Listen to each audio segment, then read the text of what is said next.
spirited, very physical. Shane Gatling swishes a 3 and a word for the Cal bench. Gatling had a career-high 21 points, all in the second half on Sunday. That's daring you to shoot it. You've got to knock down that shot. Gatling feeling it from deep, and he rattles in his second 3 of the night. How confident is this young man? Gatling, he will fire again, and he hits another 3. 3 threes in the first 5 minutes for Shane Gatling. Well, he had a great start in that contest as the Buffaloes knocked out the Cal Bears in Berkeley last week. Hi, everybody. Voice of the Bus, Mark Johnson. Welcome to the Buffalo Stampede. It has been snowing here in the Front Range, but that's not the reason we're wearing the headgear today, right? No. We got a great promotion coming up. The Oregon Ducks coming to town on Saturday, and it's Beanie Day. First 250 fans through the door get one of these right here. You're not eligible, by the way. You're a student athlete, but I can certainly get one. Let's talk some basketball. Buffs got a nice win on the road last week at Cal. Go back and give us a thought or two. You had a great start, as we just saw there with the highlights in that ball game. You know, I felt good in warm-ups. My teammates kept pushing me to shoot the ball. My coaches kept telling me to shoot the ball. I'm getting in the gym more a lot. I just felt confident going into the game. I felt real good. Started making my shots. So, do you know in warm-ups if you're going to have a good game shooting the ball? Not really, because sometimes I feel good in warm-ups and I shoot bad. Right. Sometimes I feel good in warm-ups, I shoot good. Sometimes I feel bad in warm-ups and shoot good. So it really it depends how the game going, how I feel during the game. My teammates keep giving me the ball. It's really just depend on the flow of the game. Is the first shot important for you? The first shot is... Yeah, if it goes in? Yeah, the first shot's important. Whether it goes in or not is important because I know whether I miss or make the first shot, I know the next one's going in. I've heard Major League Baseball pitchers and quarterbacks in the NFL say when the ball comes off their hand, they know if it's a good throw or if it's going where they want it to. Do you know when it comes off your fingertips? Yeah, when it comes off my fingertips, I know when it's going in. But I know sometimes when it comes off my fingertips, I know it's missing sometimes. I will yell, off left, off right, or something like that. Right. But if I know it's going in, I won't say anything. Yeah. The Buffs, by the way, got a great start, as we're talking about in that ball game. In fact, did at Stanford as well. What do you think the difference was? Because Colorado's had some slow starts this season, but in the Bay Area, you guys got out of the blocks very quickly. You know, we struggled playing a full game of 40-minute basketball. You know, we'll play good one half and play bad the second half. I think at Cal, we played good both halves. Even though Cal came back, we was up 11, I think. They came back and made it a game, but down the stretch, we stayed together and got the lead back up. You had 6 rebounds in that contest, by the way, against the Golden Bears. That's a career high for you. I know that's something. Well, Tad's talking defensive rebounding to you guys all the time, no matter what. Are you trying to improve in that area to kind of help this team out? Yeah, I'm trying to do whatever it takes to help this team out. And a couple weeks ago, I met with Coach Boyle. He told me he wants me to defend better and rebound more. So I've been trying to do both of that for him and for my team and for myself as well. So every game, I'm focusing on defense and rebounding. I'm letting everything else come to me. There's a lot of area you've got to cover, the transition playing at this level, obviously. Is that maybe, I mean, shooting, I would think, for a guy like you comes naturally. Okay, so you feel comfortable doing that. But the other little things that Tad talks to you about, is that where you have to grow as a player, maybe moving up to the Pac-12 level? Yeah, especially like everything he wants me to do is very, most of the stuff is different for me because growing up I was never really a good defensive player, but I'm transitioning into a good one now. I'm getting better every day. I'm getting better at making plays for other people and making plays for myself, and I'm getting better at rebounding. So it's just, I'm just taking it day by day. Well, honestly, a lot of guys like you, you're so talented, such a great athlete when you're in junior high and high school. You shot the ball so well. You didn't have to defend a lot, right? Right. I mean, you weren't called upon because wasn't what your job was. Yeah. I was really, growing up, I was just really like a scorer. Yeah. And I relied on my teammates for defense. You talk about taking care of the basketball and handling the ball a little bit. When McKinley's been out here recently with his shoulder injury, you were called upon to do that quite a bit more. Handle the basketball, distribute the basketball. Is that something you're more comfortable at or getting more comfortable at? Honestly, I've been comfortable at it because growing up, I played a lot of point guard, played a lot of shooting guard. So when McKinley stepped out for us, you know, I didn't feel nervous or anything. Like, I felt comfortable already because I'm used to it. Buffaloes had played 9 of 11 games away from the CU Event Center. Now they're home playing 7 of the last 11 at home. The schedule sets up nice for you guys, doesn't it? Yeah. You know, seven home games of our last 11, that helps us out a lot. You know, it's hard for teams to win on the road, especially like with the fan base that we have. Yeah. So in our student section, so it should help us out a lot. All right, but a great challenge this week. I mean, Oregon State's a good basketball team. Oregon's a very good basketball team as well. Yeah, nothing's going to be easy, but it's just playing at home. It makes us more confident, and it makes it more fun. All right, I like the hat. Yeah, Looks thank you. good. I like yours too. Mine look okay? Yeah. All right, I think so. By the way, you can get yours. It's Beanie Day as the Buffs will entertain the Ducks on Saturday here at the event center. Don't forget that game on Thursday night, though. 7 o'clock tip-off, Colorado and Oregon State. That's Shane Gatling. We're going to continue talking men's basketball. Assistant coach Kim English. Sans the beanie, by the way. He's going to join us next.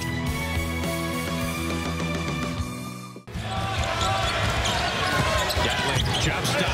What a pass and the finish by Tyler May.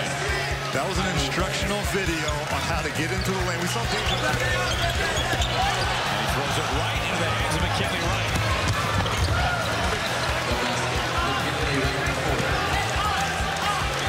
Wright, who leads Gatling, has the only made three-pointer up. Steady. Tyler May fouled. Count it. He'll go to the line. It's a 1-4 high setup. And Josh Sharma just being too aggressive here. And he's back in the Buffalo Stampede. Voice of the Buffs, Mark Johnson. Assistant coach Kim English. Always a big deal when Kim joins us. Must be something important going on for the Buffaloes this week, huh? I don't know about that. Buffs just finished up that Bay Area swing. We talked with Shane Gatling about the game with Cal. I'm going to talk to you about the game with Stanford.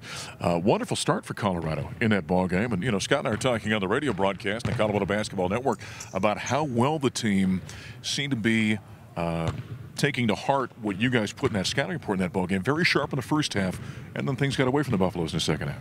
The carryover for the most part, you know, from the Cal game as far as executing, keeping them out the paint, knowing personnel, really carried over a great deal into the Stanford game for the first 18 minutes. But we have to do a much better job with our just maturity to continue to execute a game plan possession by possession, no matter what the scoreboard says. Right. And we did it for 18 minutes. And for the next 22 minutes or 20 minutes or so, right, we just kind of lost all sight of all the things we did a great job of in the first half. And then the game plan was exactly the same. Keep them out the paint, know who the shooters are, know who the drivers are. I wanted to have you on today. I think it's important. You're close still to your playing days, more so than anybody else in the staff. That's a nice way of me saying the rest of the staff is old. Can you kind of be thinking a little bit about how these guys in this roster are thinking in terms of the inconsistencies? Did you relate to that at all? You were a great player at Missouri. Can you maybe understand what they're going through? Well, it's simply immaturity. I mean, I remember as a young player feeling really good when the shots were going in, right, and feeling down when the shots weren't going in. In certain games thinking that it was it's a blowout. Now it's your turn, my turn. Instead of the maturity which comes with age, whereas we're not looking at the scoreboard. We're just focusing on possession by possession, executing what we have to do this time down the floor. That's something that comes with maturity. But immaturity is not an excuse because it's a lot of other young teams in this league. Right. Buffs have got a great opportunity this weekend with the Oregon schools coming to town. We'll talk with Kim about that in just a moment. We just heard from Shane Gatling in the previous segment. We also caught up with him on the practice court as he's getting ready for another ball game.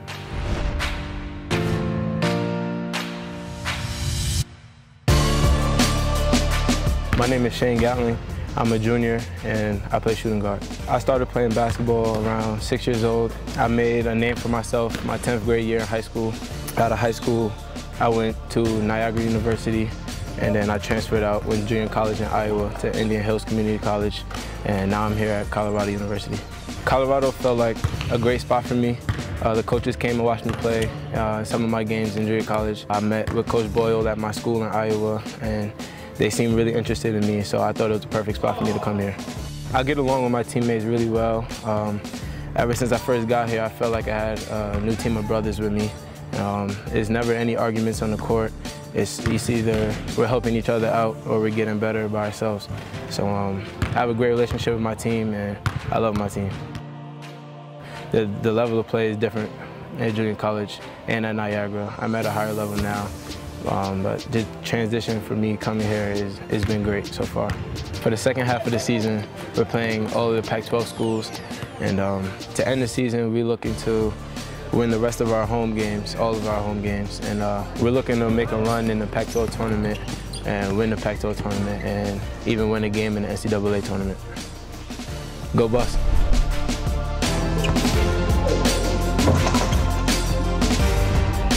Now the Buffaloes are getting ready, of course, for a couple of home games. In fact, the schedule gets much more home-friendly here. Colorado playing 9 of 11 on the road, 5 of the first 7, in fact, are on the road in Pac-12 conference play. It's awful nice to be here at the CU Event Center for this home stretch, don't you think? Yeah, it's great to be back in the friendly confines of the CU Event Center, but it's still, we have to still do a better job doing what we have to do. We've been better at home. We are a better team at home, but it's about us executing our game plan, our strategy that night, and I think our guys will. All right, this ball game on Thursday night. Oregon State comes in here. Trace Tinkle might be playing as well as anybody in the Pac-12 right now. Give us a little bit of a scouting report on OSU. Yeah, so I mean, they have experienced guys. I mean, starting with Trace, he's a fourth-year junior.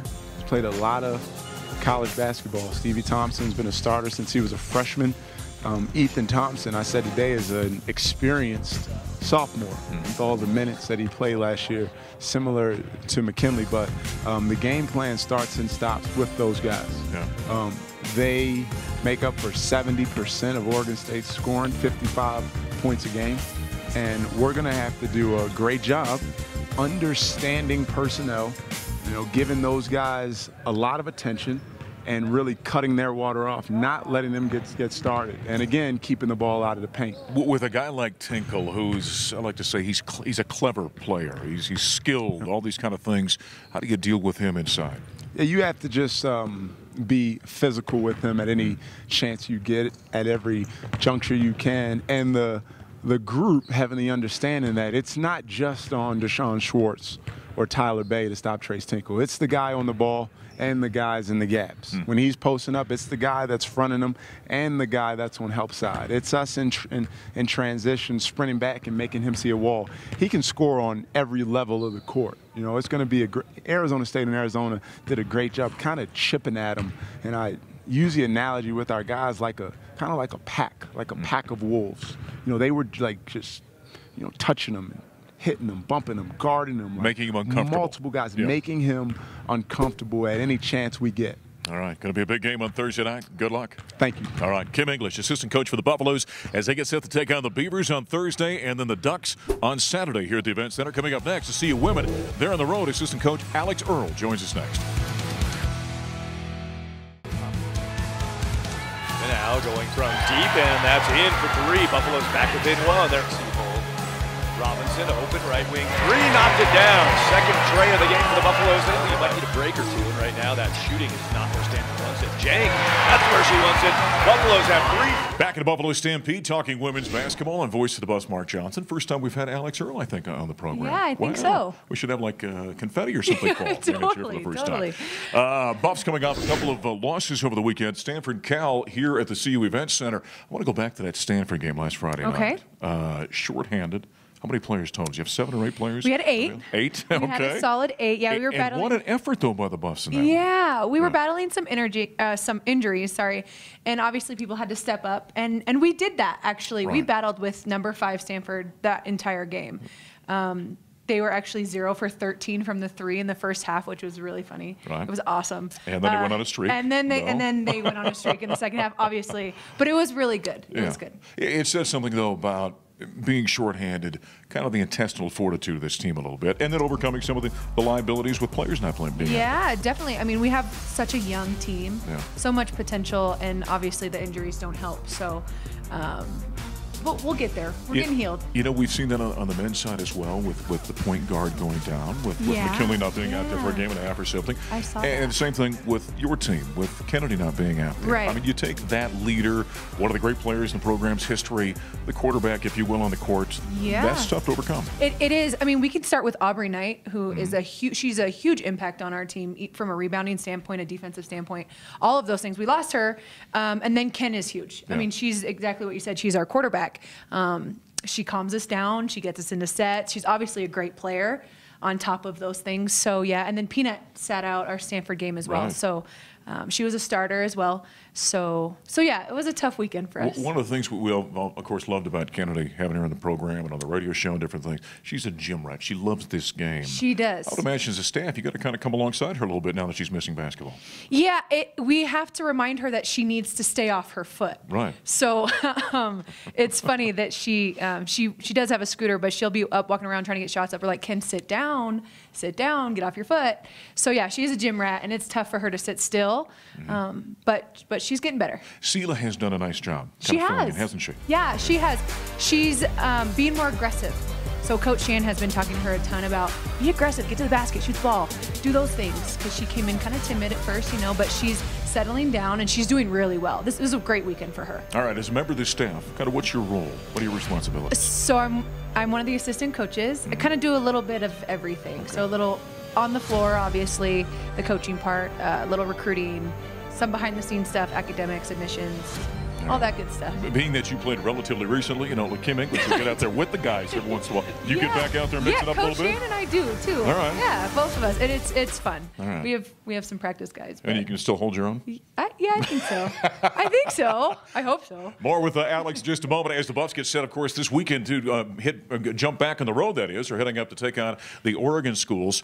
Right now we step aside. How about this one here? We've got a golfer, Kirsty Hodgkins, who was in Disney running a marathon. I know it doesn't make a lot of sense, but it's a great story.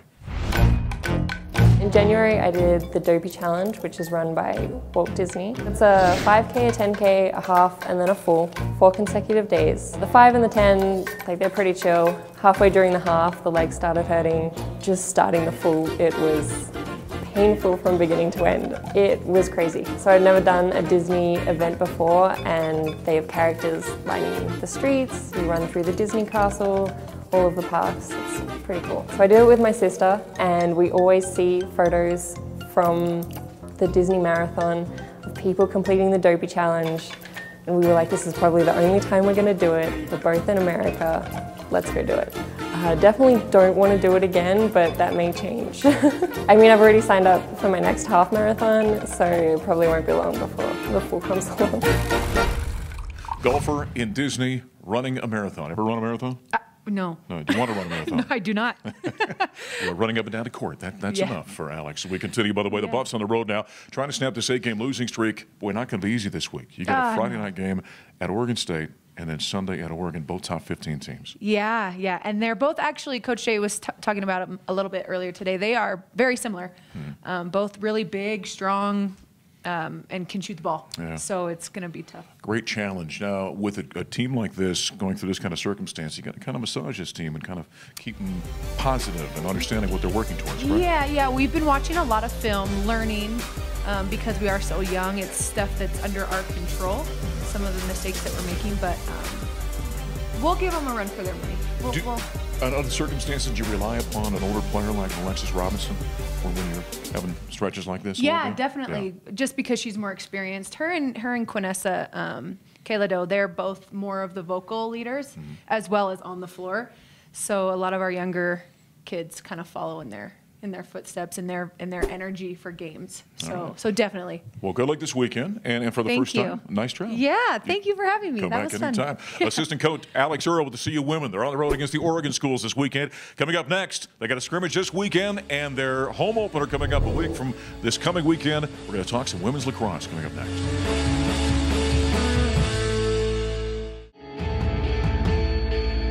Back in the Buffalo Stampede, we come to you from the practice bubble. Remember this from back in the day? Well, now it's the home during the offseason and getting ready when the weather's cold for the lacrosse team. Madi Wifall joining us, midfielder for the Buffaloes. Yep. Welcome. Thank you. Season just about here. Yeah, we're really excited. It's been a little cold, so we're happy to get moving and get some goals going. Now, you're about 2.5 or so weeks into practices and whatnot.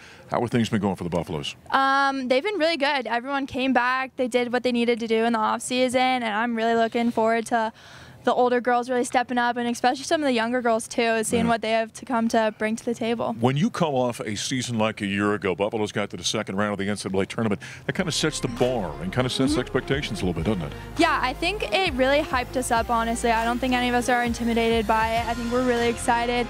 We were a little bummed last year winning the conference for Pac-12 and then losing the tournament on our home turf. but I think that honestly just motivates us even more to get back out there and go chase after that championship again. Tell us about your journey to become a Buffalo. She's a Colorado native, Yep. and she made me feel old here right before we went on camera. She said, you know, the Buffs didn't have a team when I was in middle school, but you ended up becoming a Buff Yep. staying home once Aunt Elliott started this program. Yeah, I love the coaching staff. I honestly don't think I could leave Colorado. The sunshine gets me every day. It's cloudy for a few days, and I absolutely hate it. Right. But you don't have to wait too long for the sun to come out, and the campus is beautiful. They had what I was looking for academically, and then I knew that they were going to be a really strong competitive team, and that's what I was looking for. There's a little bit of a leap of faith, though, when you're jumping in, Yeah. even though it's your hometown institution, you know, the flagship here in the state of Colorado, when there's a brand new program. That's a little bit of a leap of faith for you. Yeah, I think for me it was more about, you know, motivation to step up and push myself to be at that level, because I was really only looking at high competitive teams, and I just believed in our coaching staff that they could really get us there. What is it about, you think, Ann and this staff, though, that I think the learning curve for the program is so quick? Yeah. What do you think it is about the staff that kind of accelerated things? I think they really take personal accounts on what you're doing and sit down with you and address it directly, which I think is one of the most helpful things. And I think also they really care about you as a person outside of lacrosse, which I think is something that's really genuine and hard to find at this level of lacrosse, since we are so competitive. And they really just have created a family base. I mean, we're over at Ann's house all the time, and I'm sure it's really annoying how long we stay. And we rent movies and we eat food, and we're just everywhere. So I'm sure we leave a mess, but it really just creates a really good family environment, and that's really hard to find. Well, the schedule is fantastic. We'll talk about that here in just a minute. You got to go on Friday to Evanston to take on Northwestern. Of course, Coach Elliott's got the connection there. Yeah. But a great test with a scrimmage early on with a top 15 team. Yeah, we're really excited. We always play Northwestern either as a scrimmage or in the fall or somewhere or another. So it's really nice to see a familiar team, but it is also fun to see their new players and what they've got going. And I think it really gives us a good step forward into the season with them being a competitive team, and it's going to be a really good competition. Yeah, good measuring stick, I would have to think, going against the Wildcats like that. How about this team early on? Can you tell where the strengths are? What yeah, I think we've got a lot of really great speed. I mean, everyone did really well on the running and everything. I think our defense is really solid. We've always got Julia Losella back, goalkeeper of the year, which is honestly so nice. She's my neighbor. It's a great place to start, isn't it? Yeah, she's my neighbor, so I've known Julia for a really long time, so it's awesome to see how well she's excelling right now. And I think we have got a lot of good attackmen. We've got a few people coming back, which is nice, and I think we have some new things that we're about to throw in, and I think it's going to be really fun. All right. With the bar being set like it was a year ago, there is a high expectation for all of you, right? Do you kind of hold each other accountable in that regard? Yeah, I think that's what makes us so strong on and off the field, is we are really accountable with each other. I mean, hey, I know that you can do better, and I know that you can step up, but also they know when it's time to cut back and be like, hey, what's going on? More of a personal connection. So I think that's what makes our team really special. How about you now being a sophomore? Does that elevate your responsibility a little bit as well? I think it does. As a freshman playing, I was pretty timid. I was nervous. I mean, these girls were big, and they were 4 years older than me. But it was kind of just like high school playing again. You know, you kind of get used to the speed of the game again, and the physicalness, and kind of that intensity that you need to bring to the field. The Buffaloes, after that scrimmage against Evanston, have gotten on February 9th, by the way, Florida coming in here, top 10 team, the team that ended your season a year ago. A little payback. Oh, yeah. It's going to be a major revenge game. I think we're all going to come out super, super fired up. It's on our home field, and I think that's going to give us a great advantage. All right. That's February 9th at 12 noon. Good luck this season. Thank you so much. All right. Madi Wifall and the lacrosse team getting things. I know it's been snowing, but it is lacrosse season here in the Front Range. That wraps up the Buffalo Stampede this week. I'm Voice of the Buffs, Mark Johnson. We'll talk to you next time.